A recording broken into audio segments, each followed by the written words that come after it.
Hello, and thank you for joining us today. My name is Joshua, and on behalf of Sundar, we'd like to welcome you to the second in a series of 3 webinars jointly produced by Google and Intel. The goal of these webinars is to teach you more about our collective IoT efforts. During the broadcast, if you have any questions, please type them into the chat window. We'll get to those questions at the end of the webinar.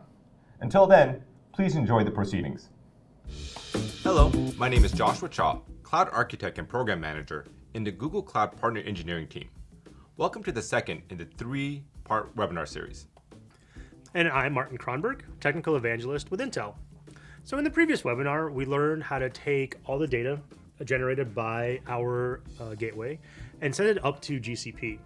And in this webinar, we're going to show you guys how to make that data useful. By the end of this talk, we will have answered the following questions. First, how can we make all this data coming in from our devices useful? Now, how do I manage these devices at scale? And lastly, how can GCP make it easy for me to set up my own global, high-speed data ingestion service?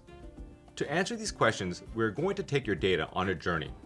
And the map of the journey looks like this. What you see here is a series of Google Cloud services, each with its own role to play. This pipeline takes your data from point A to point B. In the previous webinar, we learned how to use the Intel NUC, send data into Google Cloud IoT Core. That data ends up in a pub/sub queue.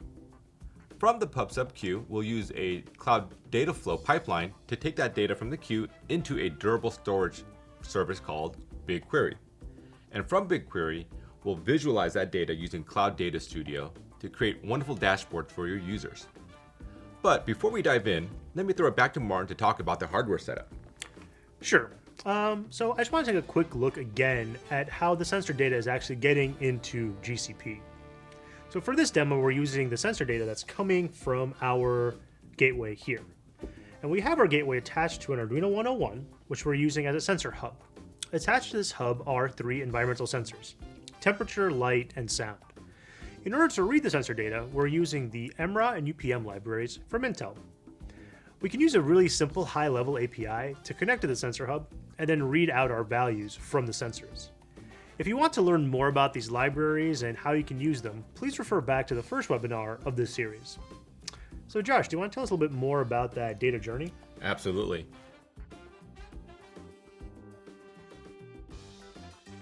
Before we begin, I'd like to take a minute just to explain a little bit about our global network. Now, this is important because your devices could be deployed all over the world. And this has implications on how your devices communicate back to the cloud. What you're seeing here is a map of our global network. You'll notice we have over 100 peering locations. What this means is that most likely we'll have a presence in the country where your devices are deployed into. This also means that with a single global IP address, you can send all your data to that single IP address, and Google will automatically load balance that traffic for you. So data can come in to the closest POP or point of presence, ride our backbone, and into the services in the specific region that service was set up into.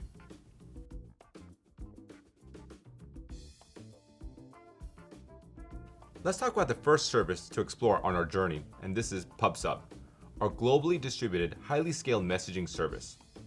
When data is sent to Google Cloud IoT, it ends up in a pub/sub topic. Multiple subscribers can subscribe to these topics and retrieve information. It's a durable service, meaning we will retain unacknowledged messages for up to 7 days. It's a global service as well, meaning you could write to a single URL or IP address, and Google will handle the load balancing for you. Coupled with either Dataflow or Cloud Functions, pub/sub is your on-ramp to real-time streaming into the cloud. Let me demonstrate how easy it is to set up your own topic. I'll also set up a simple subscription. So what you see here is the Google Cloud pub/sub user interface. To get there, on your GCP landing page, you would simply click on the hamburger menu and select pub/sub. To create a topic, you would select create a topic and then define your own topic. In this case, let's just call it demo. Click on create, and just that easy, you created a topic. But it doesn't really do anything useful until you can create a subscription. To create a subscription, simply go into the demo topic that you just created and then click on create subscription. In this case, we'll just call it demo. And there you have it. You have your first topic and subscription duo. So let's do something useful with this. Now we've been sending data from the endpoint here into PubSub. Let's see what that looks like. Okay, and in this case, I will issue the simple gcloud command to pull data from that subscription or to an existing subscription I had that received the data from the endpoint. And there you go. This is the data being sent from the sensors to the NUC through IoT Cloud, through PubSub, and there you have it in the subscription. Yeah, pretty straightforward.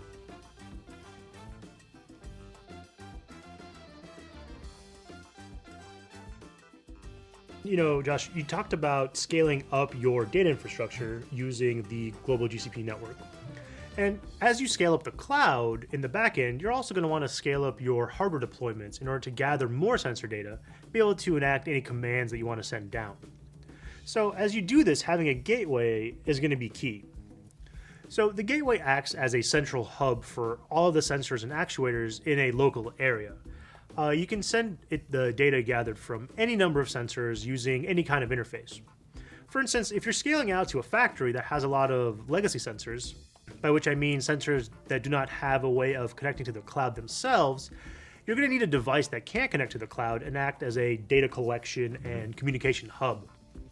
So Intel has gateway solutions that can interface with sensors over the local area network, or using a serial connection like Modbus or CAN bus, or short-range radios like Bluetooth, Zigbee, or Z-Wave, as well as many more connection types.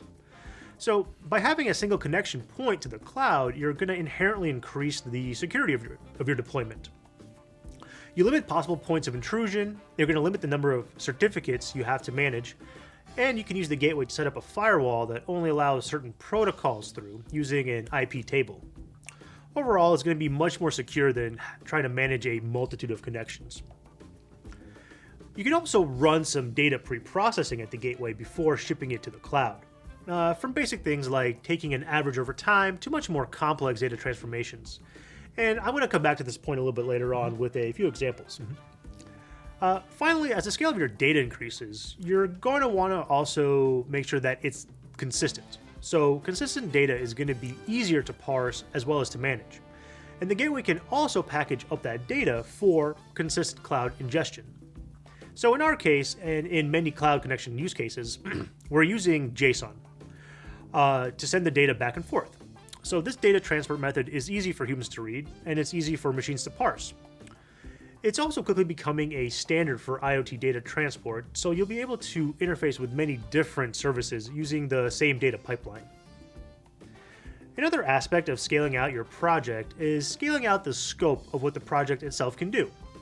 So in order to help developers really expand the capabilities of their projects, we have a so-called path to product at Intel.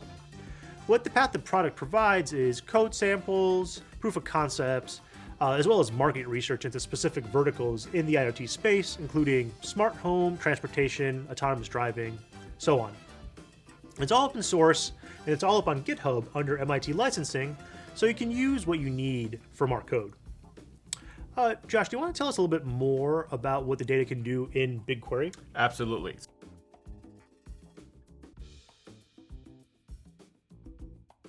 So BigQuery is my favorite GCP product.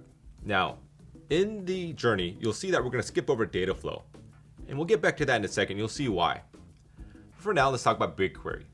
BigQuery is Google's analytics database that's built for petabyte scale. It's ideal for the analytics use cases because you don't have to worry about deploying more resources when you're constantly pumping in more IoT data from these devices. It's fully managed no-ops data warehouse. It's built for petabyte scale as mentioned, but it's super fast at the same time. You get the convenience of SQL. So if you're used to writing SQL, you'll be able to work with BigQuery easily. And finally, it's an externalized version of Google Dremel, which is a database we've been using internally for over a decade. So it's been hardened, it's been tested, and it's been put into production for well over 10 years now.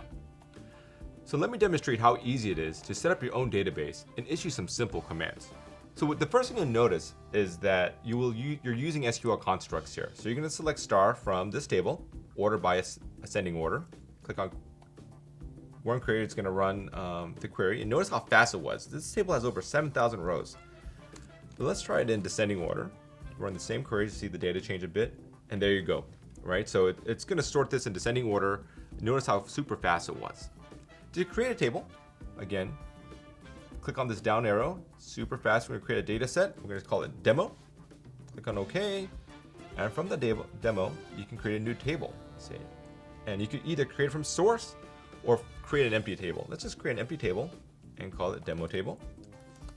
Keep that in mind. We'll get back to that in a little bit and just add a couple fields. Let's try timestamp, which is an integer, and let's try temperature,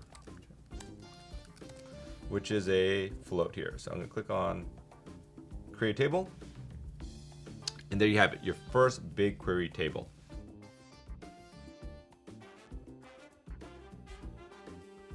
Now that we have data coming into PubSub and we have a place to store that data, how do we get that data from the PubSub topic into BigQuery? There are a few options, but today we'll focus on Cloud Dataflow. If you are familiar with Apache Beam, then you'll feel right at home with Cloud Dataflow. Cloud Dataflow is a fully managed service for transforming and enriching data in stream or real time, or in batch historical, with equal reliability and expressiveness. So no more complex workarounds or compromises needed. At a high level, you define a source, which we call inbound data, and a sink, outbound data. When you bring data in, it becomes a collection in which a pipeline of operations, which we call transforms, can be performed. The data source can be batch or it can be streamed, and there is a time windowing concept which allows for great extensibility. You do all of this under a single programming model, which reduces complexity. Before we go to a demo, I'm going to throw it back to Martin to talk a little bit more about ETL. Sure. So there's going to be three main parts of data handling that the gateway does for us. The extraction, transformation, and loading of data, or ETL as it's referred to in data science. We discussed the extraction of data, or gathering the sensor data. We talked about the loading of data, or ingesting it into Google Cloud Platform. Now I want to talk a little bit more about the transformation of the data. So raw data is going to be a little rough. There's going to be outliers, there's going to be some noise, and there's going to be a time series of data that follow certain trends. When we're dealing with a massive amount of data, as a large-scale industrial deployment will, we want to be able to clean that data up as fast as possible. So to facilitate this process, Intel has developed a set of libraries called the Data Analytics Acceleration Libraries, or DAL. These libraries cover a vast amount of data transformation methods, linear regression, outlier detection, and low-order moments, or things like means, sums, standard deviations. So these are just a few of the core tools that a data scientist can use to transform raw data. And all of these tools and many more are provided by the DAL library. And using that, you can transform your raw data into something more usable. They can then be fed into our cloud analytics pipeline. So these libraries have been optimized to run on Intel architecture in order to provide an extremely fast way to transform large amounts of data. And the best part is that DAL runs on Hadoop, Spark, R, and MATLAB. So that means that you can use the data processing pipeline with which you are most familiar with. If you want to try out these libraries for yourself, go to software.intel.com/intel-DAAL to download the libraries, read about how to use them, and try them out. Now that we have the ETL performing on the Intel device itself, we can still use Dataflow to transport the data from subtopic into BigQuery. Let's see how. To get to Cloud Dataflow, you click on the hamburger menu and click on Dataflow. You notice I have a number of services already running. This particular pipeline is running to take the data from this device, from the topic, and into BigQuery. To create a new pipeline, I simply create a job from template. Now we're using a template here because we don't have to do anything sophisticated here because the NUC here is going to handle the ETL. I give this a name. I'm going to use the third option, which is Cloud PubSub to BigQuery. And after selecting this option, I'm going to select two more. I need to provide two more pieces of detail. One is the actual topic. Since I have my PubSub topic already open here, I'm going to select this topic. And from BigQuery, I'm going to select this table. Now you know why we skipped over Cloud Dataflow and went directly to BigQuery. So now that we have the BigQuery table defined, we click on Run Job, and there you go. That's your first Cloud Dataflow pipeline, taking data from a PubSub topic and into BigQuery.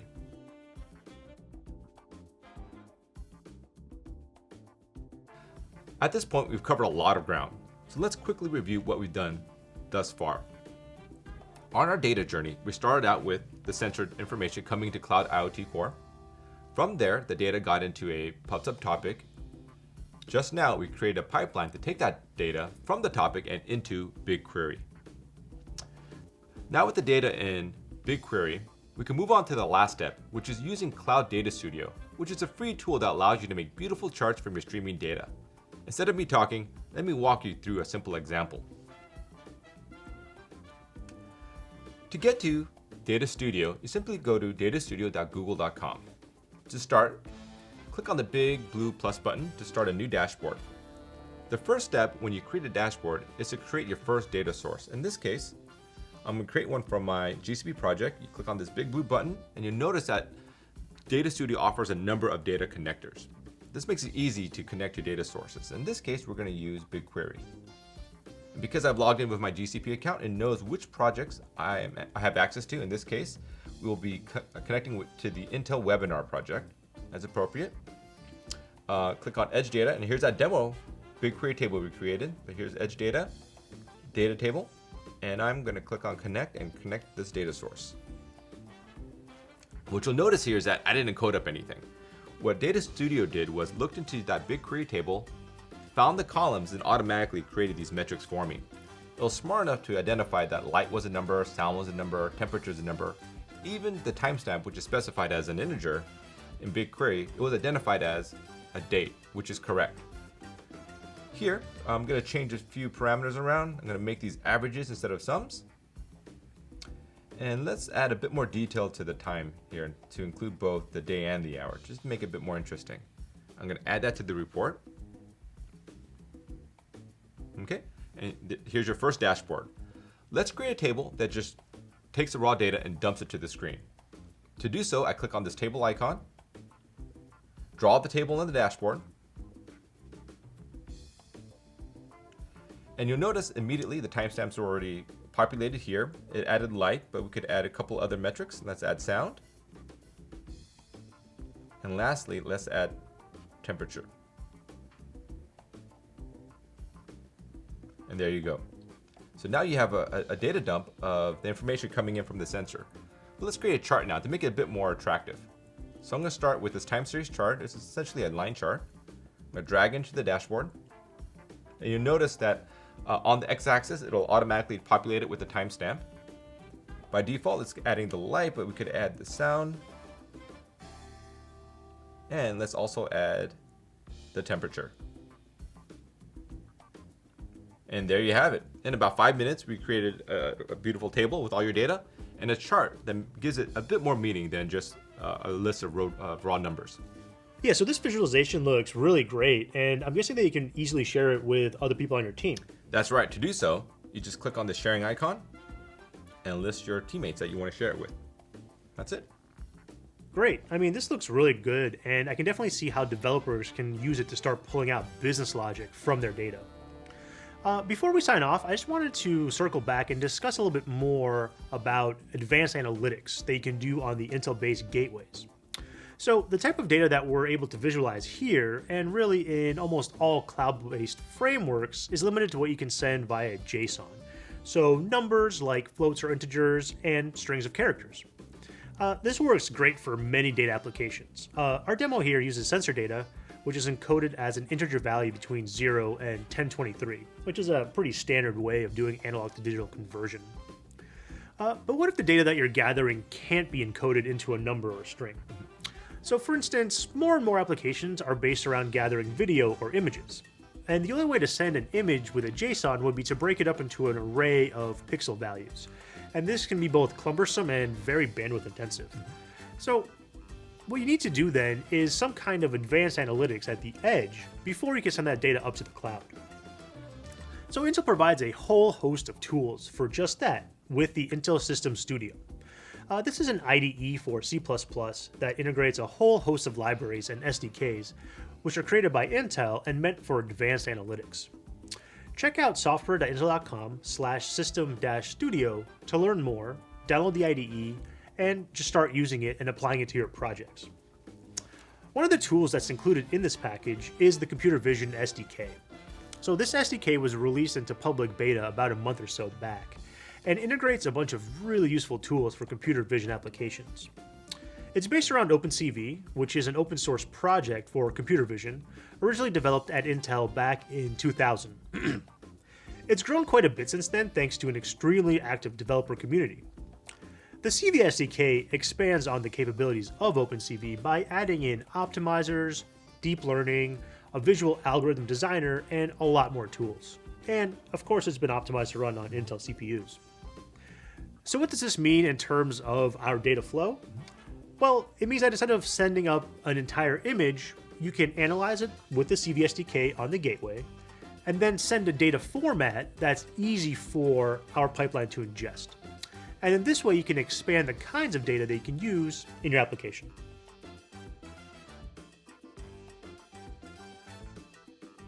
That's all we have for today. We hope that today's session shows that with the combined power of Intel's hardware platforms with Google Cloud, you too can build a highly scalable, reliable data pipeline. And please stay tuned for our next webinar, in which we're going to demonstrate how you can use this data to build your own machine learning solutions. Thanks, guys.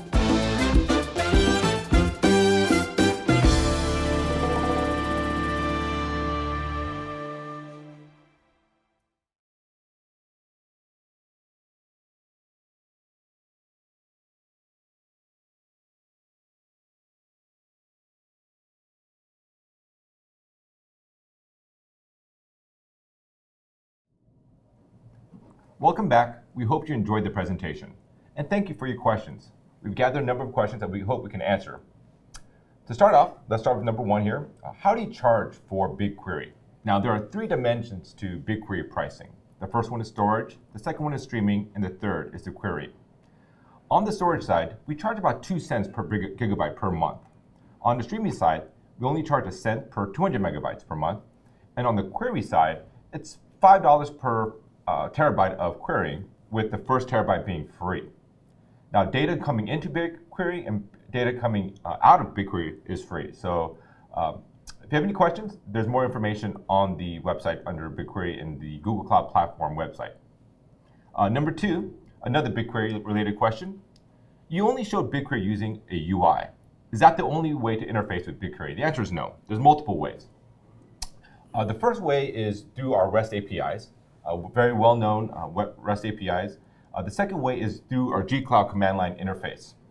The third way, and I would say the most popular way people are interfacing with BigQuery, is through our native APIs. So we do have APIs built for Python, .NET, and Java. So as a developer, you have your options on how you want to leverage BigQuery into your project.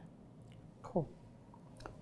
Here's a question on sensor libraries. So the question is, how do I learn more about sensor libraries used on the Intel device? So Intel actually maintains a website called upm.mraa.io. It has all the information about the sensor libraries, the APIs, which sensors you could use. This site was recently revamped, so you should be able to access all this information. It should be easily accessible. Again, the website is upm.mraa.io. Great, thank you, Sundar. Number four, how much does Data Studio cost? So there's a theme here. Developers are concerned about cost. The good news about Data Studio is that it's a free product as the date of this recording, and it's currently in beta, so it's a free product. However, I do want to inform our developer community out there that if you're using BigQuery as the data store to serve the data into Data Studio, you will be charged for the querying and the storage of that BigQuery data. So watch that. But the product itself today is a free product. Cool. Let's see. Okay. All right. Great. Number five. Another Data Studio related question. It's a great question. Aside from the built-in data connectors, are there third-party connectors available for Data Studio? And the answer is yes. If you Google Data Studio community connectors, you'll get a result. The first result will be a page where we allow and educate developers to create their own Data Studio connectors. So if the standard built-in connectors don't do it for you, you can you build your own. And you use a product called AppScript, which is beyond the scope of this webinar, but it's pretty easy to pick up as well. There's tons of information online. In addition to that community page, we actually have a gallery as well for third parties who have already created these connectors. That gallery is linked off this community page. So again, search for Data Studio Community Connectors. Excellent. Here's a question on device security. So are there any specific tools that help increase device security? Actually, there are.